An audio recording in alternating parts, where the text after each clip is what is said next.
Hello, Kardec Radio Facebook page. This is Brian Foster, and we are here on Sunday, February 2nd, 2020. Welcome to our weekly program talking about different aspects of Spiritism. First, I'd like to remind everybody, you can put Kardec Radio on your iPhone or Android phone. Just go to your Play Store or App Store and type in Kardec, Kardec, radio, and you can download that app for free. You can get this program and many other programs. It's 24 hours a day on the Kardec Radio app for your phone. Also, please tell your friends and join yourself for Kardec Radio Facebook page, where we have a variety of wonderful people talking about Spiritism on the Kardec Radio Facebook page. So I would encourage everybody to do that. Now, for myself, you can look at my articles. You can go to my site, nwspiritism.com. I have all my articles. I have links to my books, links to my other Facebook pages, and to my YouTube and BitChute channels, which this video will be posted after we're done live streaming to YouTube and to BitChute. Please subscribe, ring the bell, comment. Please like it. It helps the algorithm, helps other people find Spiritism, which is what we're here, is to educate people and to simply lay out what is the reason you are here on earth. That is what the Spirit of Truth came to help and coordinate. Allan Kardec, the great codifier of Spiritism in the 1850s. So tonight we're talking about Blessed are the Meek, which is chapter 9 of the Gospel according to Spiritism, which I recommend everyone read right after you read this wonderful book, the Spirit's book, which is the headwaters, if you so to speak, of Spiritism. So this is a series of 1019 questions, which Allan Kardec asked. It wasn't a medium himself. He asked different mediums to ask that question, and he did not use the answers unless the mediums came back with similar or exact answers. So this is not just from one spirit. This is from a group of spirits, all coordinated by the Spirit of Truth, as promised by Jesus in the New Testament. I will send you a consoler, the Spirit of Truth. So let's get into what we're talking about tonight, which is a very exciting one, which is this, to me, it was one of the ones I did not, as many of them, when I read the New Testament, I said, the meek shall inherit the earth. So this talks about that. What does it mean? Because I always thought, the meek are just, they let anything happen to them. Well, this is not what was meant by the word meek. So let's go and let me tell you what Allan Kardec wrote in chapter 9 of the Gospel according to Spiritism. So he starts out with the passages from the New Testament. Blessed are the meek, for they shall inherit the earth. Matthew chapter 5, verse 5. Blessed are the peacemakers, for they shall be called the children of God, which is Matthew chapter 5, verse 9. Then the next thing he wrote down here is Matthew chapter 5, verse 21-22. Ye have heard that it was said by them of old time, Thou shalt not kill, and whoever shall kill shall be in danger of the judgment. But I say unto you, that whosoever is angry with his brother without a cause shall be in danger of the judgment, and whosoever say to his brother, Rasa, shall be in danger of the council, and whosoever shall say, Thou fool, shall be in danger of hell fire.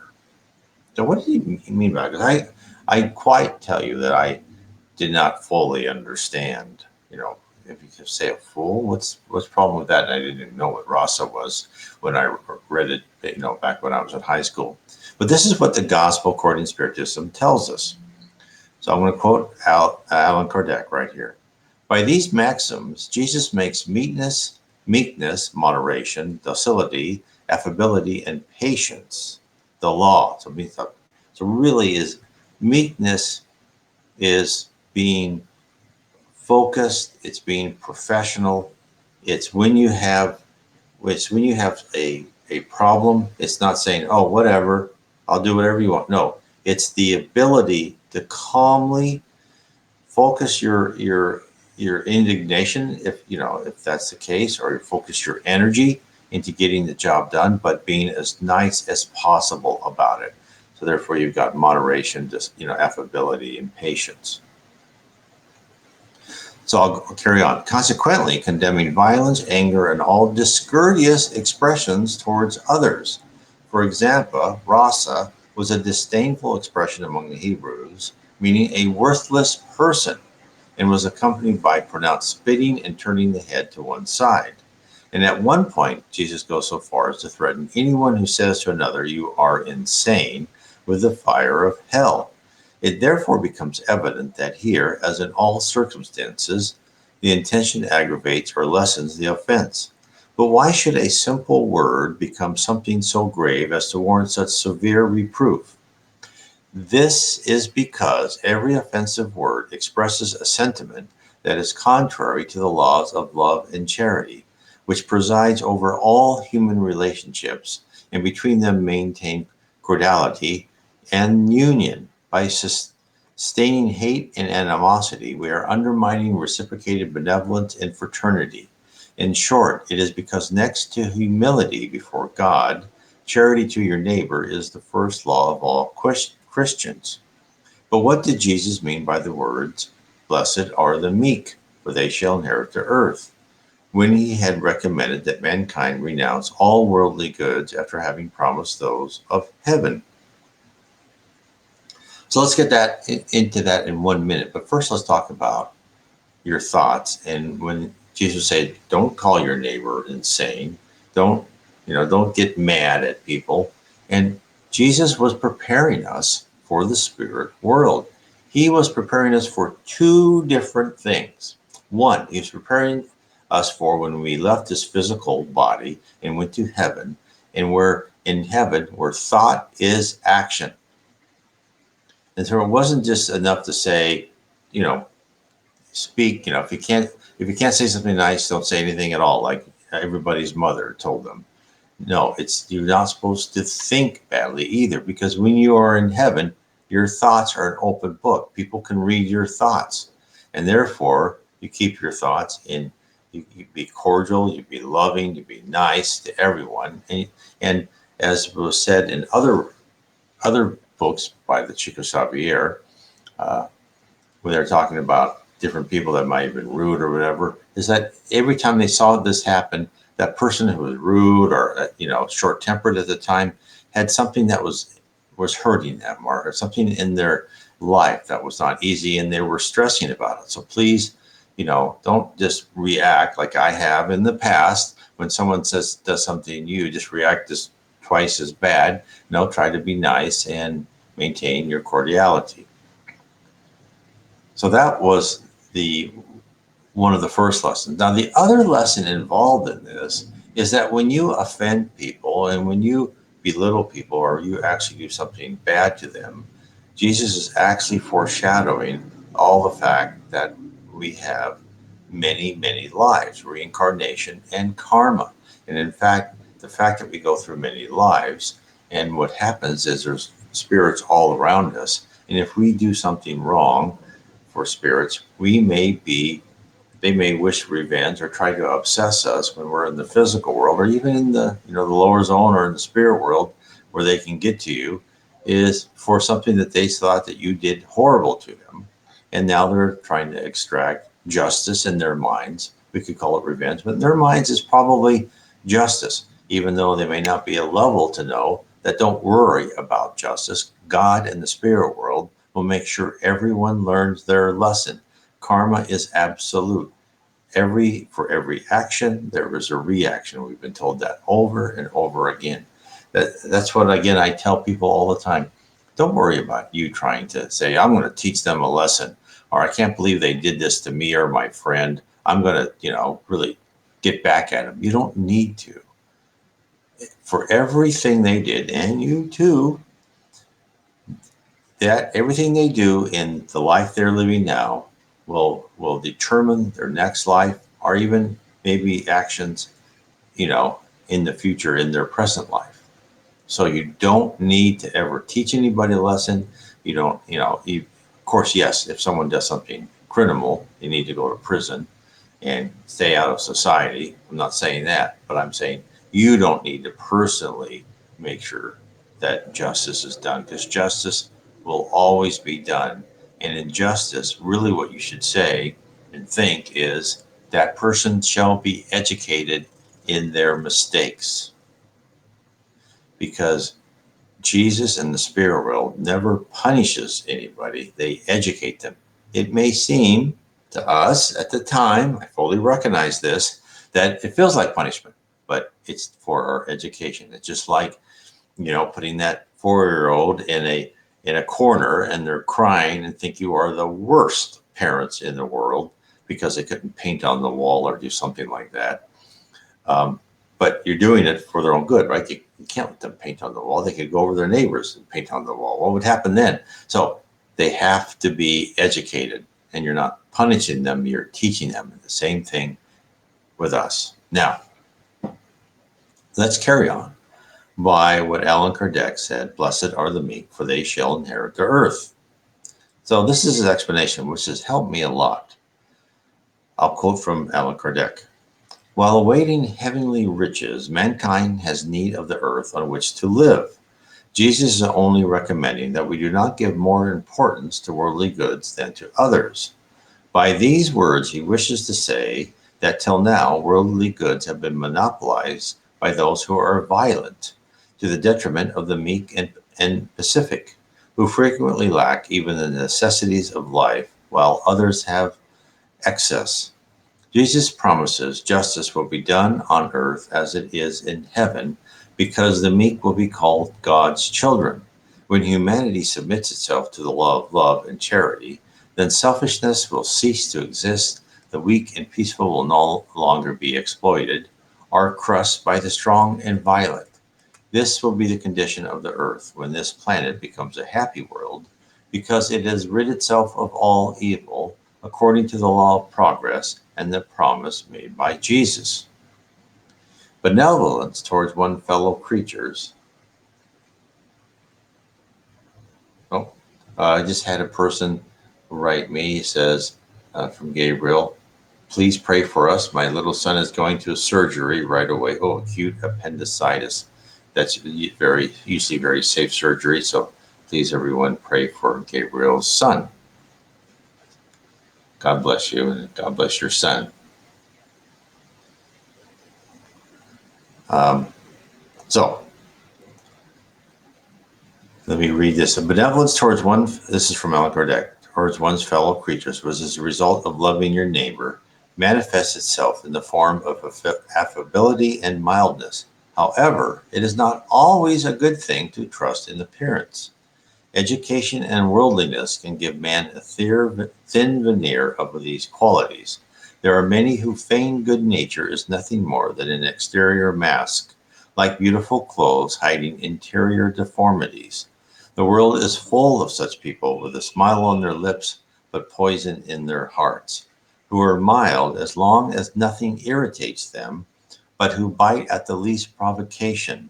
Those whose tongues are made of gold when speaking face to face, but changed into a poisoned dart when speaking from behind." Now, we've all known people like that. It's sad, and they've been probably very close to us, and we've actually been like that a lot. I mean, this is something that you see a lot in kind of our. I see a lot of it in the American and English culture, where there's a lot of sarcasm, where you seemingly be nice to somebody, and then you sarcastically say things about them when they are not there. I have tried, not always successfully, but I have tried to stop that completely. That is something that just gets you on the wrong road toward your ascendancy. Is when you have, and I know it's hard because at work, right? When you're at work, you are, the way our corporations are set up, you are competing against others for you to get that piece of the pie. And therefore you feel that if you can degrade others and you make yourself a little bit higher, which is true. I mean, it's true in our physical world and our culture as it extends today. But it's any of that, and I've done that in the past, I will confess completely. I haven't, but when I decided I wasn't going to be in management, I could not That's even before I became a spiritist. I think that's probably one of my first steps towards understanding Spiritism. When I said, no, I'm not going to do that anymore. I'm not going to be that person. Um, and, I did it less, but then I really stopped it when I became a spiritist, is don't degrade other people. When people start gossiping about it, try to think of something good to say about them. There's always good constructive criticism. And I know being a manager is sometimes you have to talk about somebody, saying what they're capable of and what they're not capable of, which may sometimes sound mean, but is probably necessary to get the job done. So there's a lot of gray areas there, but try your best not to put other people down. And for people who are failing in the job, help them succeed or help them get to a place where they can succeed in a different type of task.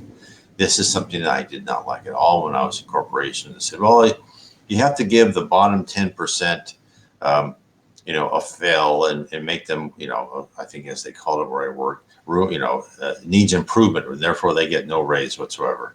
But there are many people who are doing such things that they are at the bottom 5% of the people who work for you, especially when I had small groups like I had. But what they did was necessary, and what they did was something that other people really didn't want to do, and they did it very well. And there was no reason to do that. And that just tore me apart and made me feel like the biggest hypocrite and toady, middle manager toady is what I was in the world. And I hated it. And that's why I felt much better when I could just become an individual contributor, and I just, went along with whatever I could and, kept my head down and did my work at the best of my ability. And I tried to stay out of politics. But what did that do to me? Well, I made me a lot better with my attitude and my happiness. It certainly did not make me richer, which is okay because we're on this life for such a short time, but it really helped me become, I think, a better person. I'm not where I want to be in the least, but I think getting out of that intense politics is important for a lot of people. And I know there's a lot of people out there that feel that they have to elbow and fight their way to whatever the next level is. And I'm here to say, well, if you have to and you really want to, try to do it as nicely as possible. Although I know what I just said is almost, is not very probable. People can do it by being extremely competent and professional. And believe me, if you are extremely competent and professional, you will always have a job. It may not pay as much and have as big stock options, but you will always have someone who wants you on their team. So enough of me and my opinion. Let's get back to the gospel according to Spiritism. So, me quote, still in the category of those showing benign countenance, there are those domestic tyrants who make their families and subordinates suffer the weight of their pride and despotism, as if they are trying to get even for any constraints possibly imposed upon them while away from home. Not daring to use their authority on strangers who would call them to order, they want to at least be feared by those who cannot resist them.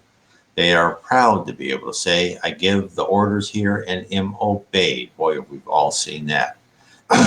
But they never think they could also add, and I am detested. It is not enough for milk and honey to flow from the lips. If the heart is never associated with these sentiments, then there is only hypocrisy. Those whose affability and mildness are not mere pretense are never belied, for they are always the same, whether in society or in privacy. Besides, they know it is not possible to deceive man. Although it is possible to deceive man, no one can deceive God. And that was from Lazarus, Paris, 1961.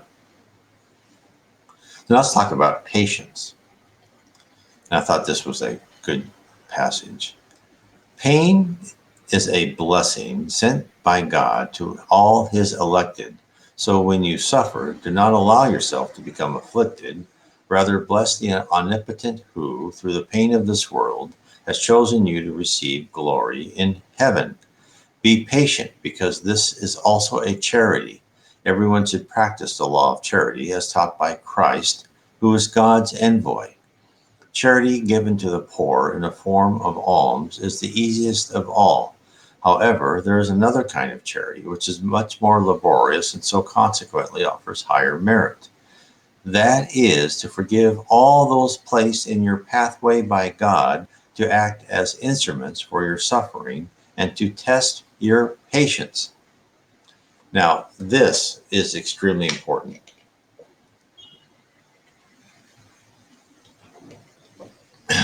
In my book, How to Live Inner Peace Through Spiritism, one of those, actually two of the lines of the 24 stanza poem is one is patience and the other is forgiveness.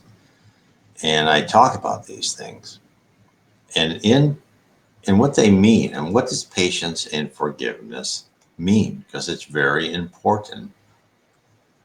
I'll show you, here's the book. I go through each one of those, and there's two of the chapters. One is about patience, the other is forgiveness. And boy, is that important. Now, why is patience and forgiveness important? Let's go to patience. I used to be the most impatient person in the world. And I always wanted stuff, I wanted it now. But we are told over and over again in these great books by Chico Xavier and other spiritist mediums who psychograph important information from spirits, is you have to be patient to let certain things happen at their own time. You have to tell someone, okay, how would you solve that problem? And then sometimes let them fail so they understand how to solve the problem correctly. You can't just give orders. And I've seen this in many companies where they just give orders. Oh, you have to do this. And then all you have are robots and people sit at their desk waiting to be given orders, and they have no initiative whatsoever. So it takes patience, especially with children, right? You know that with children. It's the same with other adults. Be patient, and then be patient with yourself. You're not going to get where you want to be right away. You're not going to, get that car or house that you want. And then if you're patient and you work for it and you pay for it, and then also many times you'll be amazed if you're patient and you're patient enough that by the time you are ready to get what you want, you don't need it. Patience brings a lot of wisdom, and wisdom is part of wisdom is know when to be patient and know when to start a solution. Because when the spirits say, when they try to help, when a guardian angel tries to help you, they don't say, oh, okay, yeah, you got money problems. I'm gonna go in your bank account and put in a lot of money and I'm gonna wipe out all your debts. Now, that would be an impatient way to solve a person's monetary problems. But would that teach the person anything? No. That person needs to go through the long, drawn out process, try and pay off the debts if possible, or know how to, dispatch the debts if they have to do it through a legal method. But to go through all that and understand not to get themselves caught in that again, because if they are rescued from that error, then they'll just make it again because they'll think they're rescued. So it's important for everyone to have patience when they're trying to help people and get them to a better place, and to understand if you just solve the problem, then you're actually hurting those people. They need you have to give them the ability to figure out the problem themselves and give them help and support as they do that. Now, let's talk about another thing, which is forgive. And I think one of the important parts is, and this is the important point, they say forgive, and the quote was, forgive all those placed in your pathway by God to act as for your suffering and to test your patience. Now, what I tell people is and of course we're all every day, come on, every day, and at work and at home and your neighbor or you're on the highway, there's always someone who's doing something to you that you're like, oh, and you just get mad right away or whatever. And there's people who do even worse things, steal your money or all that type of stuff. So this is how I tell people to think of these. Almost nothing happens by chance in the spirit world. Therefore, you have to think of life like a play. And we all have our lines to say, and we go through the play. And as a play, there's a character. And that character, if the play is good, is meets other people, discusses with other people, things happen, and that character grows as a person. But you have to consider that you are you're the star in your own play. And these other people are playing parts to help you grow as a person and to write your story. That person who, who stole your purse is someone that was there to cause that little bit of discomfort and, just displeasure and wasting your time. And that was all for a purpose. That person who got that promotion by stabbing you in the back, that person was, just look at that person as an actor in a play, playing a part chosen by them. And then after the play is over, let's say when you go back to heaven or wherever, you all are, and after the play is over, you go to the bar and you're all friends, even though that person played a terrible villain in your personal play. Now that person, as I've said before, will at some time understand that what they did was incorrect. But then again, you have to think this through. What they did to you was most probably done because you did something similar to someone else in a past life. Therefore, when someone does that to you, you think, oh, okay, that person, just as Allan Kardec said, that person was there to teach me something. What should I learn from that? And therefore, you can forgive them because that person was just picked as an actor in the play. You were not able to choose that actor. That actor was chosen to be in your play and to play a part that was important for your own destiny. So if you look at it like this, everything becomes different. It lets you look at yourself from above. So let me carry on what was said. Let me get the person. Oh, this is that was from a friendly spirit. So let me carry on what the friendly spirit told Allan Kardec. We know full well that life is difficult, being composed of so many apparent useless, insignificant, and valueless things, which act as repeated pinpricks and end up hurting us. However, if on the one hand we observe with care the duties imposed upon us, and the other recognize the consolations and compensations received, then we must admit that the blessings are far more numerous than the pains.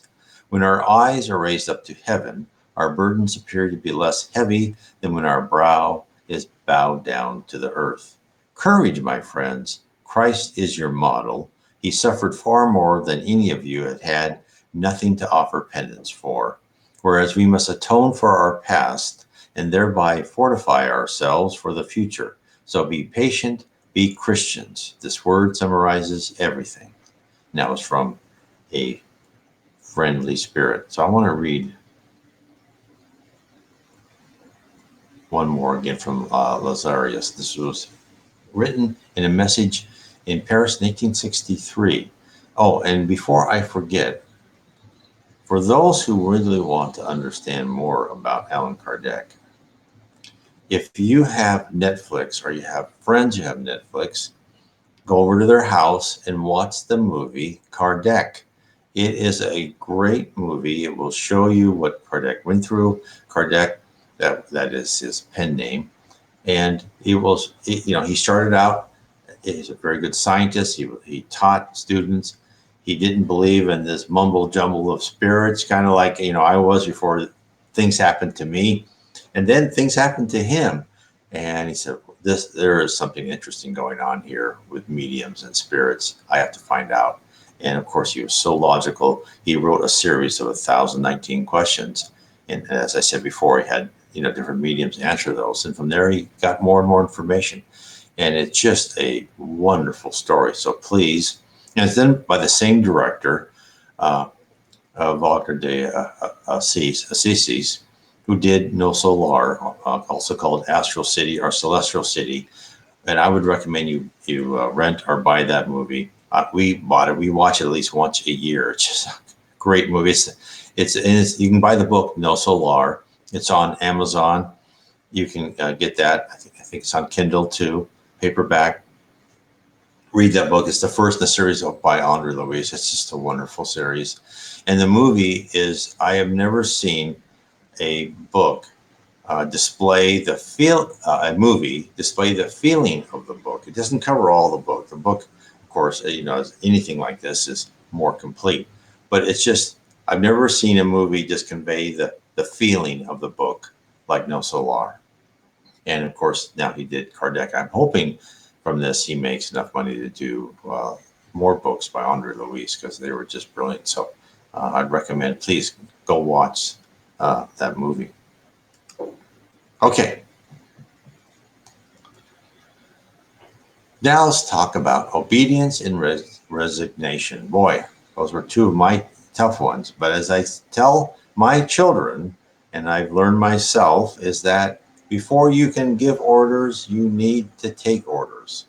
And we all need that. That's why we have to learn that down to the bottom of our soul. So let's see what Lazarus said.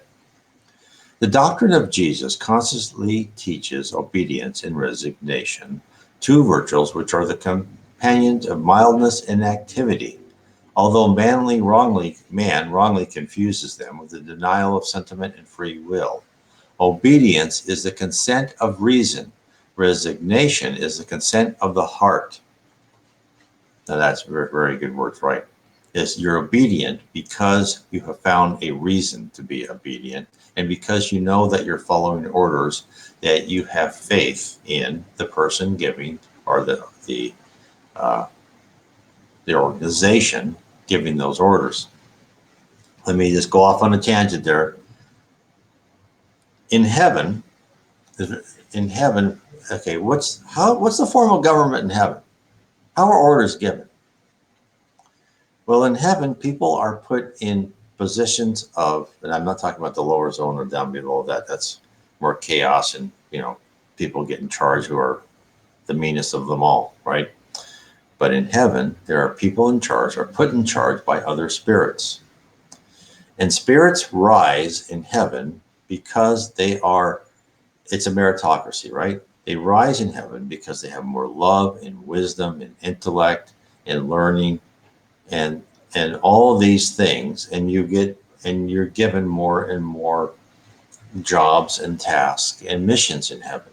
So when there is light, such as No Solar, the governor of the city, that person was put there not because of some democratic process, because the spirit world put him there. Now, I even wrote an article on this when I talked about one thing I was afraid of is bureaucracy in the spirit world. Because I thought, well, if these people are put there, we have to go through all these checks and balances and told what to do. And oh my heavens, what I'm going to do? go to a place worse than I'm here now? And the answer, of course, is not, because they are very caring and loving and will bend over backwards to make sure that your free will is always intact and you have a choice.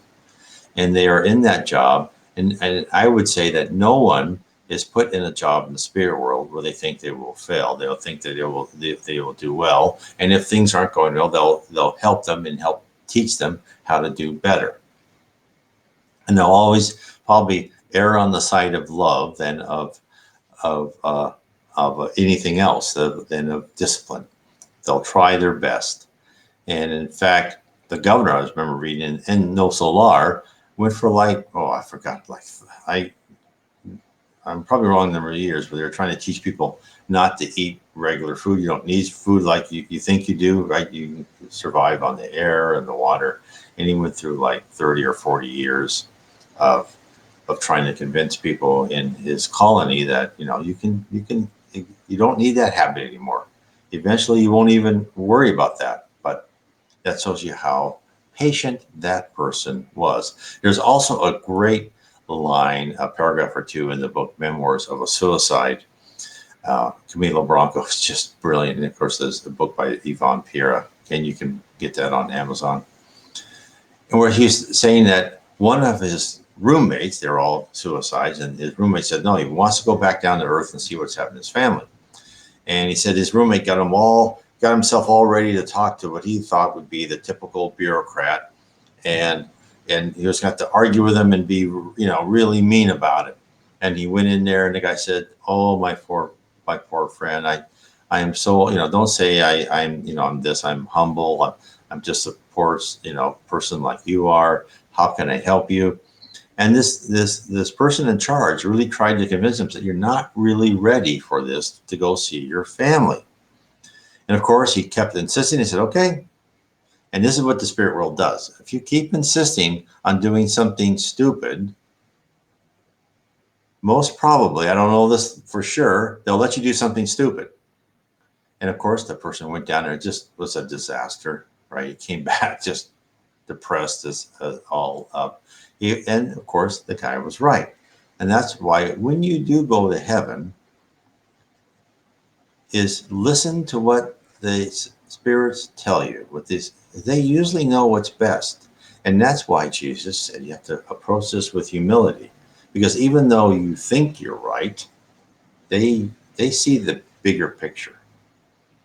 And I probably didn't know that in my past lives. I'm hoping I learned that for sure in this life, and I can keep that in this life. And I'm hoping in my next life, I don't go back thinking I know everything. Because I tell you, it sure makes you happier when you say, okay, yeah, you're right. And, but so the people in charge, to finish my message, are there because they should be. And eventually that will be even on the higher and higher planets. People will be put in charge because they were decided by the spirit world. And as Camilo Branco said, it's kind of a paternal, it's a paternal society, like a paternal welfare society. And of course it's easy because there's no such thing as shortages, right? Because thought is action. Everything is created by thought. So there's a lot, so you have all this, the goods that you create, and therefore it's more of an orderly society, and it's more of getting yourself intellectually, emotionally prepared to rise. And of course, that's why there is the earth, because to get rid of all these primitive emotions out of ourselves, it really takes, not always, but the earth is a great place to do that, because that's where we can get the pain and suffering, where you won't have that in heaven. You'll have intellectual excitement, and you'll think things through, but to really get rid of those primitive emotions, this is the place to be, and this is why you have your trials and tribulations. Okay, so let me just restate what Lazarus said. Obedience is the consent of reason. Resignation is the consent of the heart. Both are active forces, since they carry the burden which has fallen upon them due to foolish revolt. The coward cannot be resigned any more than the prideful and selfish can be obedient. Jesus was the very incarnation of these virtues, which were despised by material antiquity. He came to earth at a time when Roman society was perishing in the failings of corruption. He came so that, even in the bosom of depressed humanity, the triumphs of sacrifice and the renouncement of sensuality would shine forth. Thus, each epoch is marked with the stamp of the virtue or vice, which it has either to save or to lose. The virtue of this generation is intellectuality. The vice is moral indifference. We merely use the word activity because a genius may suddenly rise up and discover for him or herself the horizons which will be seen by the multitude only at a later date, whereas activity denotes the reunion of the endeavors of everyone in order to reach a somewhat less brilliant conclusion, but one which will confirm the intellectual elevation of an epoch. Submit yourself then to the impulsion we have come to give your spirits. Obey the great law of progress, which is the promise of your generation. Woe to the lazy ones, woe to all those not open to understanding. Woe unto them, because we who are the guides of humanity on the march. So apply the whip and subdue the rebellions by means of the double action of break and spur. All prideful resistance will have to become overcome sooner or later. However, blessed be all those who are mild, for they will lend yielding ears to these teachings. So when Lazarus said, he said his generation, which is the 1863s, which is the virtue is intellectuality and the vice is moral indifference. I think you could say that there is tangentially still true of our generation. Our generation is the virtue is, I think people are a lot more compassionate and caring and open and not so judgmental. But the vice is really is complete materialism coupled with moral indifference. So I think, and that's also been talked about in the books by Reverend G. Val Owen, and I discussed this at length in my book, Spirits, How We Are Guided by Spirits. And this talks about how what they tell us is that the whole human race has been on this technological march where we've been since the Renaissance, right? Because they reset the Roman Empire and then they created Western civilization to lead the entire world into this technological advancement. Now, what's happening is we've all become so materialistic. And what the spirits have said is that we are on this big ship, but we're starting to round the curve of materialism to go back to spiritualism. So Western civilization, for all its flaws, has led the world to this great technological advancement. And therefore, what happens is we believe that technology is everything, and that if it can't be proven, and by the current state of science today, we shouldn't believe it, right? Like, people don't believe in their death experiences, which I do believe, and I've seen a lot of parallels with them. But this is what the high spirits have told the Reverend G. Val, and they've told other spirits in other spiritist writings, which I talk about how we are guided by, in my book, How We Are Guided by Spirits. And which I talk about in that, and where are we being led to? So let me talk about that for a second. We are being led from a planet of atonement, and the planet of atonement is pretty self-explanatory, but we are here now, and guess why we're having these tough things we're going through, and these tough people that I've been talking about that teach us certain things, because we have to atone for our past wrongs, and we have to learn new things, right? We are like kids who have to learn the hard way, unfortunately. So, but we are heading now, and many spirits say this, to a planet of regeneration. A planet of regeneration is one way we won't have to go through all the difficult trials and tribulations, because as a regeneration, we'll be able to come to the planet, kind of more direct what we want to learn about. Here on the planet of atonement, when we are given a blueprint, it's pretty well decided. Now, we help shape our blueprint, or we're in one of the levels of heaven. When you're in the lower zone or the dark abyss, that blueprint is just done for you. Bam. You're going to follow this path, and it's going to teach you something. You have no say in it, because you haven't demonstrated maturity enough to plan your own life. But as we get higher, we have a say in planning our own life, but we still follow that blueprint. In higher planets, we have more and more actual free will for our path. We have free will here on this planet of atonement, but it's more as our attitude and our character, and how we survive and thrive, hopefully, through our trials and tribulation. But on the planet of regeneration, our society will be much more kinder. There'll be less hate, envy, primitive emotions from people. People will work together. All these type of things will be a much better place to be. So that is where we are headed towards. And in fact, there's this great description of people watching in my book, in Jiva Owen's book, which I recount in my book, How We're Guided by Spirits, of watching the earth rotate and then watching the future of the earth go there, and how, nations won't be at war anymore, the environment will be clean, all these things will happen. So that's one thing I want to say is don't be alarmed by all these, people. The news loves to say the world's going to end next year or in 10 years or whatever. No, it's not going to happen. Besides, we're immortal spirits. If somehow the earth, because of the world, we'd be put on another campus anyway. But no, that was not going to happen. We will be guided through reincarnations in certain areas. We'll survive and we will thrive. And so the earth will come to a better location. Now, how do we get there? Well, we get there by each individual becoming higher spirituality.